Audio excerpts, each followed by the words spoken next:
The Nikon Z9 II, the end of the megapixel war. Have you ever seen a leak so insane that it actually feels like a prank? Well, buckle up, because the camera world is currently in a state of absolute meltdown. Nikon has allegedly leaked the specs for their most powerful camera ever, the Nikon Z9 Mark II, and it is not just a small step forward.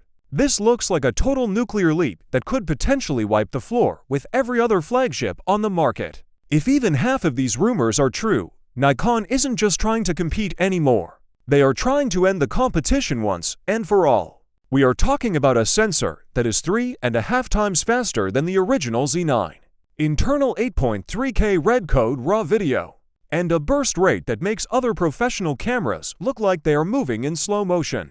This is the first time we are seeing the massive impact of Nikon's acquisition of RED, and it is resulting in a hybrid camera that might be more cinema than mirrorless. Let's dive straight into the heart of the beast, the sensor. The original Nikon Z9 was already a legend because it was the camera that finally killed the mechanical shutter. It was a bold move that Sony and Canon didn't replicate immediately. But now, the Z9 Mark II is rumored to feature a new 45.7 megapixel stacked CMOS sensor that is 3.5 times faster than its predecessor. Now, why does that number matter to you? In the world of high-end photography, readout speed is everything. This speed virtually eliminates rolling shutter. Imagine you are at a golf tournament. You are panning across a professional golfer's swing at 8,000 resolution.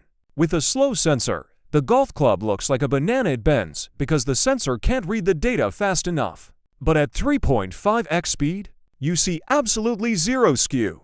It is reaching speed so fast that it's flirting with global shutter territory. Some leaks suggest flash sync speeds up to 1/720th of a second. For sports and wildlife photographers, this is the holy grail. It means images that don't bend, warp, or look like jelly when the action gets intense. You are getting the benefits of a global shutter without the dynamic range penalties that usually come with it, but the speed doesn't stop at the sensor readout. The photography specs are reaching no-chill levels. We are hearing reports of 60 frames per second full-resolution RAW burst. Let that sink in for a second. We aren't talking about a low-quality JPEG or a tiny compressed file. We are talking about full 45 megapixel RAW data, the kind of file you can edit for hours, captured 60 times every single second. If you need even more speed, it's rumored to hit 120 frames per second in DX crop mode. At that point, missing a shot is almost a choice. Whether you are tracking a bird in flight or a striker hitting a ball, you are guaranteed to capture the peak moment every single time. Usually, when cameras go this fast, they overheat or the buffer fills up into seconds. But with the Z9 II, Nikon is reportedly using next-generation processing power. To keep that stream of data moving, Nikon is also targeting studio and landscape pros with a rumored native ISO of 32. Most cameras start at ISO 64 or 100 by dropping down to ISO 32. Nikon is giving photographers a level of signal-to-noise ratio that we usually only see in medium format cameras like Hasselblad's or Fujifilm's. This means cleaner shadows, more room to recover highlights, and incredible dynamic range that professionals crave for high-end post-production.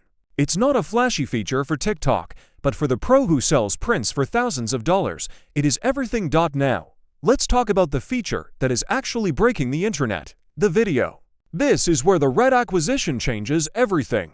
When Nikon bought RED, the industry wondered if they would keep the brands separate. This leak suggests they are doing the exact opposite. The Z9 Mark II is rumored to be the first mirrorless camera to feature internal 12-bit REDCODE RAW. This is the same R3D codec used on Hollywood film sets from movies like The Social Network or Guardians of the Galaxy. You get 8.3K open gate recording at 6OP.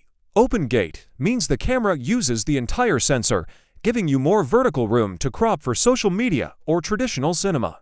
To put that in perspective, the Sony A1 II and the Canon R1 don't offer internal RED RAW. Sony is capped at 8K 3OP without internal RAW. And Canon's R1 manages 6K 6OP internal RAW. But it's not the industry standard RED codec. Nikon is essentially putting a $20,000 cinema camera inside a weather-sealed, rugged mirrorless body that you can take into a rainstorm or a desert. The hardware supporting these features is just as ambitious. To keep up with these massive processing demands, the Z9 Mark II is expected to feature a liquid cooling system. We've seen fans in cameras before, but liquid cooling in a body this size is revolutionary. It's designed to prevent overheating during long 8.3K shoots, which has been the Achilles heel of hybrid cameras for years. Then there is the viewfinder. There is talk of a 4000 nit, blackout-free electronic viewfinder. To give you an idea of how bright that is, the current best viewfinders on the market sit at about 1500 nits. A 4000 nit EVF would make shooting in direct, harsh sunlight feel like looking at a high-end HDR monitor. You won't be squinting anymore. You'll be seeing the world in high definition, even at high noon in the Sahara. On top of the raw power, the brains of the camera are getting a massive upgrade. The autofocus system is reportedly being completely redesigned from the ground up. Nikon's current Z9 autofocus is already world-class, but the Mark II aims to take it to a level where the camera almost predicts movement. With improved subject detection and stickier tracking, the camera will be better at staying locked on a face, even if a tree or another player passes in front of them. It's about making sure the camera never loses focus on the background by mistake, a frustration every professional has dealt with at least once, but we have to be realistic. This is a leak, not an official announcement. Some of these specs sound almost too good to be true. For instance, achieving 8.3K at 60p with internal RED RAW and a 4000 nit EVF creates a massive amount of heat and consumes a lot of battery. Can Nikon really fit all of that into a body that doesn't weigh 5 pounds? And what about the price? The original Z9 launched at $5,500, which was a bargain for what it offered. Rumors suggest the Z9 II will stay in the $5,500 to $6,000 range. If they pull that off, it won't just be a Sony killer, it will be a market reset. The strategy here is clear. Nikon isn't just defending their territory. They are going on the offensive. By integrating RED's DNA, they are attracting a whole new crowd of filmmakers who used to look down on mirrorless cameras. They are creating a one-camera to rule them all scenario. If you have the Z9 II, do you even need a dedicated cinema camera? For many independent filmmakers, the answer might be no. However, this creates a challenge for Nikon's own lineup. If the Z9 II is this good, why would anyone buy a Z8 or a lower-end cinema body? Nikon will have to be very careful with how they segment their features to ensure they don't cannibalize their own sales. Looking at the competition, Sony and Canon have their work cut out for them. The Sony A1 II is an incredible machine, but it lacks that cinema soul that RED brings to the table. The Canon R1 is a speed demon, but its video specs feel a generation behind if these Nikon leaks are accurate. We are moving into an era where just enough is no longer enough. Pros want everything in one body, and Nikon seems ready to give it to them. My best opinion on this product is that it represents a historical shift for Nikon. For years, Nikon was seen as playing catch-up in the video world, especially during the early DSLR days. But by buying RED and integrating their tech, they have leapfrogged the competition in a way nobody expected. If you are a professional video creator or a high-end sports photographer, this camera isn't just an upgrade, it's a career tool that makes your life significantly easier. It combines the best color science in the world with the fastest sensor technology currently available. While these are still leaks, and we have to wait for the official Q4 2026 announcement, the sheer potential here is enough to make any Sony or Canon user seriously consider switching.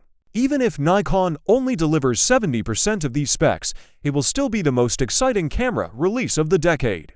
It signals that Nikon is no longer the safe choice for traditionalists. They are now the bold choice for innovators. The next few months are going to be filled with more rumors, more leaked photos, and plenty of heated debates in the comment sections. But one thing is certain, the Nikon Z9 II is the most anticipated camera for a reason. It represents the peak of what is possible when two industry giants Nikon and RED join forces to push the limits of technology. Whether you shoot weddings, wildlife, or Hollywood features, the Z9 II is a camera that demands your attention.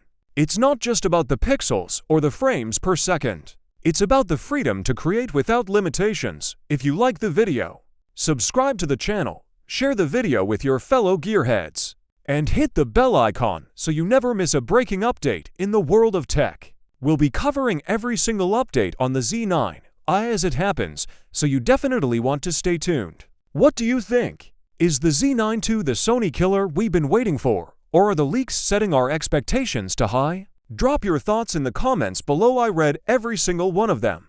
See you in the next one.